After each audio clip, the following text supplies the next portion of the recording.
HOA called the police on me for growing grapes in my backyard, but just 6 minutes later, they realized they had picked a fight with the wrong guy because I didn't just own the vineyard. I owned the entire valley, so here's how it went down. I was having the most peaceful morning sipping coffee under the vines, birds chirping, sun glowing. And I was just proud of the work I had put into my land. Then out of nowhere, the HOA. President herself, this Karen in oversized sunglasses, storms up yelling that I was violating HOA rules with unauthorized crops and that my grapes looked tacky for. The neighborhood, I laughed it off, but she threatened to fine me $10,000 and swore she would bring the law down on me. Next thing I know, she calls the cops, screaming that I was illegally farming on community property. Within minutes, squad cars roll up, sirens blaring. Officers jump out, demanding to know what I'm doing there. Karen is smirking like she's already won, and she even waves at the neighbors gathering to watch, but then I calmly hand the officers a folder with property deeds, maps, and valley ownership documents. Their faces shift instantly.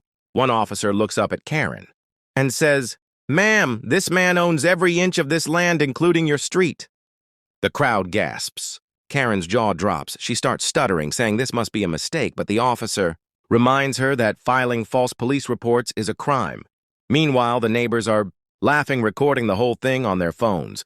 Karen tries to backpedal, saying she only meant to enforce HOA rules, but the officer tells her HOA rules don't apply to private property owners, especially the valley owner. I let the silence hang. Then I lean in and say, "Karen, you might run your little HOA, but I run this entire valley."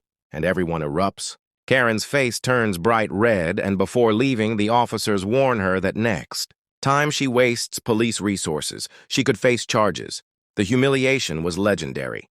The same HOA that tried to bully me now has to send me monthly letters asking permission to host their meetings on land they don't even own. So yeah, when they called the cops on my vineyard, they didn't just lose, they got crushed. Subscribe to my channel right now, because if you loved watching Karen crash and burn, you'll love the chaos I have coming next. And trust me, you don't want to miss it. Hit that subscribe button, because every week we serve fresh revenge hotter than Karen's morning coffee.